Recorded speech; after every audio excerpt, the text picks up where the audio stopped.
नहीं मेन इन्होंने एक बार ये किया, बाद में ये कहते हैं शाम तक करते हैं ये कर लिया। हाँ तो पेंटा वो दूसरी जो मेन थी वो एक बार कर ली, बाकी के सारा ये कहते हैं बाद में करते हैं। और वो दे देंगे इनकी अलग है, ये डॉक्टर साहब ले जाएंगे। हमारे पास इतनी है इसकी इतनी है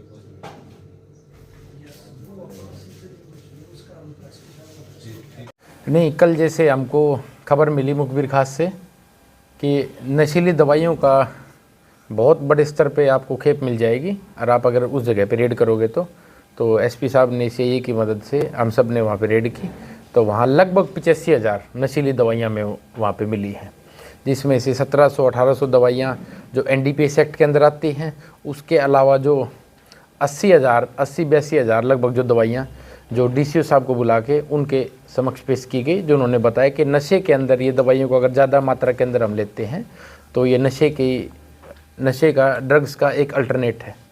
तो इस तरीके से कल हमारे सिरसा पुलिस की बहुत बड़ी उपलब्धि है जो हमने समाज को सुधारने के लिए इतना अच्छा काम किया। सर कौन लोग हैं जो ये कारोबार कर रहे थे? पहले भी इनके खिलाफ कोई इस तरह के एफआईआर वगैरह दर्ज है? क्या प्रोफाइल है सर? ये अपने प्रदीप नाम का बंदा था और सनौजनक जो कांडा कॉलोनी के अंदर रहता था, उसके खिलाफ ऑलरेडी भी 2-3 पर्चे हैं। उसके पास पहले एक मेडिकल था मलेका गांव के अंदर और वो मेडिकल सीज हो गया था ये दवाई बेचने के कारण, और अब अपने घर से दवाइयाँ बेचने की मतलब कमाई सप्लाई कर रहा था। ये सप्लाई अभी हमारे लिए कि अभी हम उसका इन्वेस्टिगेशन के दौरान हम ये चीज़ बता पाएंगे। अभी रिमांड लेने के बाद ही हम आप सबको ये चीज़ डिस्क्लोज कर पाएंगे। तो सर कब से ही काम कर रहा था ये वाला? नहीं, अभी तो इससे हम रिमांड लेंगे और एक पूछताछ करेंगे, जिसके बाद हमें पता चलेगा कितने दिन से ये काम कर रहा था। परंतु जैसे मैंने पहले बताया, इसके खिलाफ ऑलरेडी 2-3 पर्चे हैं नशीली दवाई और नशीली काम करने वाले, तो इसलिए अब कल इसके ऊपर रेड की गई और हमने इसको गिरफ्तार कर लिया। बेचता कैसे था जी? डिलीवरी करता था या घर से ही बेचता था? नहीं, ये घर से बेचता था। बंदे इसके अकाउंट के अंदर पैसे वैसे डाल देते थे और फिर घर से बेचता था, या बंदे इसको कैश दे के जाते थे। वो सब इन्वेस्टिगेशन, जैसे हमारे एक बार इन्वेस्टिगेशन हो जाएगा, हम पुलिस रिमांड हासिल कर लेंगे, उसके बाद मैं आप सबको इन चीज़ों के बारे में क्लियरली बता पाऊंगा।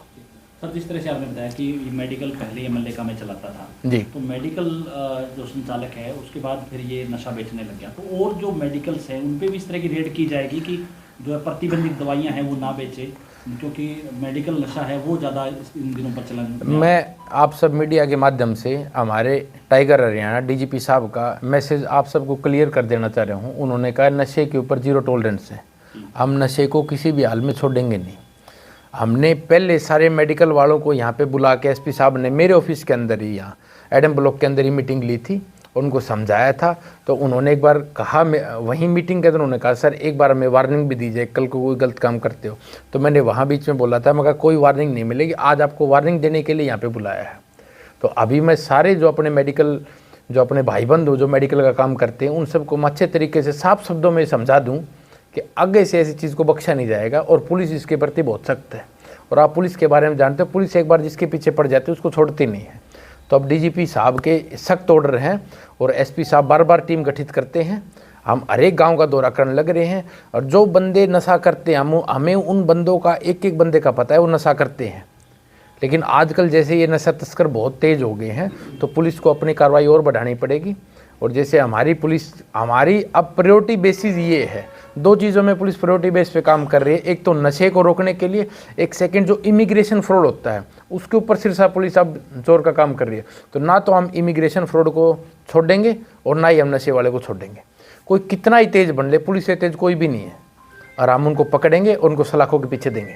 जैसे आपने कल ये नशा तस्कर पकड़ा है, ऐसी छोटी मछलियाँ पहले भी बहुत बार पकड़ी गई हैं, लेकिन बड़े जो मगरमच्छ हैं इनके पीछे जिनके हाथ हैं उन तक पुलिस अभी तक नहीं पहुँच पाई। लेट मी करेक्ट यू, ये कल वाला जो पकड़ा है ये छोटी मछली नहीं है।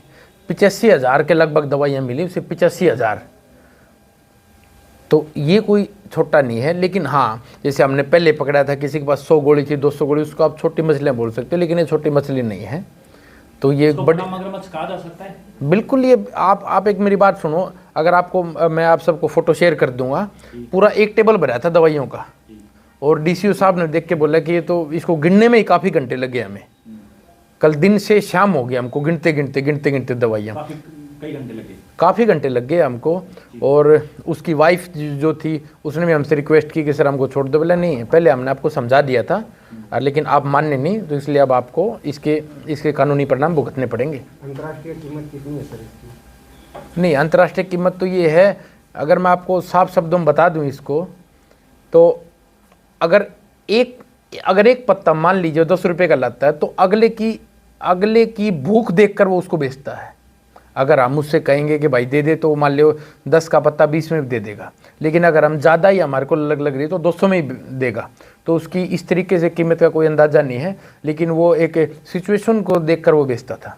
उसने हमें ये चीज़ बताई है कल। यहाँ मेडिकल नशे की बात हो रही है सर। रोडी में 2 महीने के अंदर 5वीं मौत आज हुई है। एक 19 साल के युवा की मौत हुई है। इसको लेकर रोडी पे क्या कार्रवाई चलेगी? एडीजीपी साहब की टीम भी गई थी, जागरूकता भी किया था, उसके बाद मौत का सिलसिला थमने का नाम ले लिया। आपको ये सब समझना पड़ेगा, मैंने पहले भी बताया था ये चीज़ें, कि जब तक ये एक जन आंदोलन नहीं बनेगा, आप सब लोगों को जागरूक करोगे। किसी का बच्चा आज नशा कर रहा है तो उसको हम बच्चे को नशा छुड़वाएंगे। जब तक ये एक जन आंदोलन नहीं बनेगा, जब तक हमें कामयाबी कम मिलेगी। हम तो अपना काम करते रहेंगे। हम दिल्ली को चिट्टे का दे रहे हैं। अभी पीछे हमने सुल्फा पकड़ा था, कभी हमने अफीम पकड़ी, कभी हम भांग पकड़ी। हम तो अपनी कार्रवाई अच्छे तरीके से कर रहे हैं, परंतु जब तक ये एक जन आंदोलन नहीं बनेगा, अगर आप ये समझते हो कि पुलिस ही सारे काम कर दे, पुलिस सारे काम नहीं कर सकती। आप सबको लोगों को जागरूक होना पड़ेगा। और जैसे किसी का बच्चा नशा कर रहा है तो उसके पेरेंट्स को बताया जाए, भाई तेरा लड़का नशा कर रहा है, कल को इसके कॉन्सिक्वेंसेस ज़्यादा हार्ड होंगे, कल को पुलिस पकड़ के ले जाएगी, इसको अंदर कर दे, या आपके बेटे को डेथ तक हो सकती है। तो हम जब ये चीज़ें लोगों को समझाएंगे, जब जाके लोग जागरूक होंगे। और हमने बहुत ज़्यादा लोगों को समझा लिया है, अब हम समझाएंगे नहीं, अब सिर्फ कानूनी कार्रवाई बची हुई है उनके ऊपर। सर पेरेंट्स से क्या अपील करना चाहेंगे, क्योंकि युवक मेडिकल नशे की तरफ बढ़ रहे हैं सर? पेरेंट्स से, जैसे आप लोग मेरे पास पिछली बार भी आए थे, मैंने पेरेंट्स से अपील भी की थी। मैं कहा भाई अपने बच्चों के ऊपर एक स्ट्रिक्ट नज़र रखने की ज़रूरत है हमको। हमारा बच्चा कहाँ बाहर जाता है, रात के 10 बजे आ रहा है, उसके दोस्त कौन से हैं, कहीं गलत संगति में तो ना पड़ गया है। तो हम बार बार ये चीज़ समझा चुके हैं। हमारे एडीजी साहब भी आए थे, उन्होंने भी अपने भाषण के अंदर ये चीज़ें बताई कि भाई माँ बाप को जागरूक होना पड़ेगा और भाई बंधुओं को जागरूक होना पड़ेगा कि भाई मेरा भाई अगर मेरा भाई ये है, ये नशा कर रहा है, तो मैं इसका दुश्मन हूँ, अगर मैं इसको सुधारूंगा नहीं तो ये चीज़ मैं लोगों से अपील दोबारा भी मैं ये अपील करना चाहता हूँ कि भाई अगर आपका कोई भाई बंधु नशा कर रहा है तो उसकी पुलिस सहायता लीजिए। पुलिस आपके साथ 24 घंटे मौजूद है, हमारे नंबर 24 घंटे खुले रहते हैं। तो आप किसी भी चीज़ की मदद चाहिए तो आप हमारे पुलिस प्रशासन से लीजिए, आप सिविल डिपार्टमेंट से लीजिए।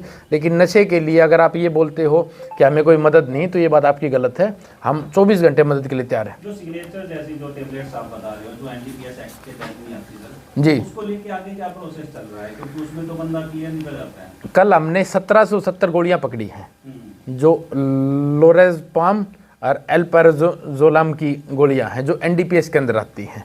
और उसके अलावा जो गोलियां पकड़ी, नशीली गोलियां, टेपेंटाडोल, प्रेगबैलिन, अर्जोपिकलोन और सिग्नेचर, ये दवाइयां, तो ये डीसीओ साहब के पास ये दवाइयां दी हैं हमने।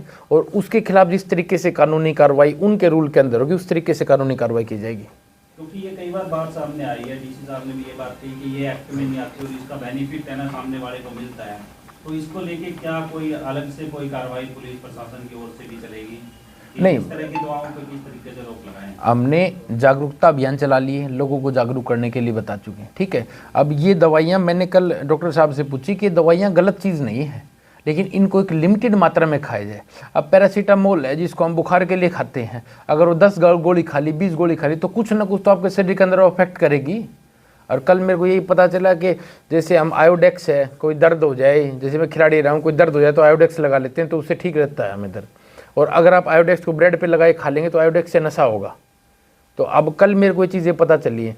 तो हर एक चीज़ का एक अच्छा पहलू भी और एक बुरा पहलू है। और ये जो नशा करते हैं, जो मानसिक रूप से नशे से बीमार जो लोग हैं, वो इस चीज़ का गलत फ़ायदा उठाते हैं। वे जो समाज की भलाई के लिए, जो लोगों की भलाई के लिए, हेल्थ सुधारने के लिए जो दवाइयाँ बनाई थी, उसको ज़्यादा मात्रा में खा के इस चीज़ को कंज्यूम कर रहे हैं। कोई शिक्षा पुलिस का नंबर शेयर करना चाहोगे सर, जिसपे नशा तस्कर की सूचना दी जा सके? 88 140 11 606, ये हमारे सीए इंचार्ज हैं प्रेम, और कल इन्हीं की बदौलत हमने नशा पकड़ा है। तो आप कभी भी इनको फ़ोन कीजिए, आधी रात फ़ोन कीजिए, कोई नशा ले रहा है, कोई चिट्टा ले रहा है, कोई अफीम ले रहा है, कोई बुक्की ले रहा है, कोई चूरा ले रहा है, कितने भी तरीके कोई नशा ले रहा है, या जिसके ऊपर हमें शक है, तो आप इनसे संपर्क कीजिए।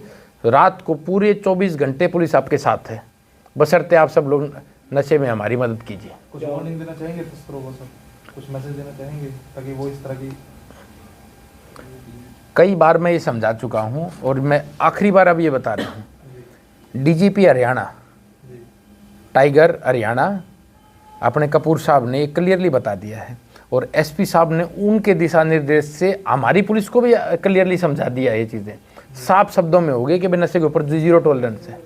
और जो बड़े तस्कर जो मेरी इस वीडियो को सुन लें उसको ध्यान से समझ लें इस चीज़ को कि या तो हरियाणा छोड़ जाओ या नशा छोड़ दो।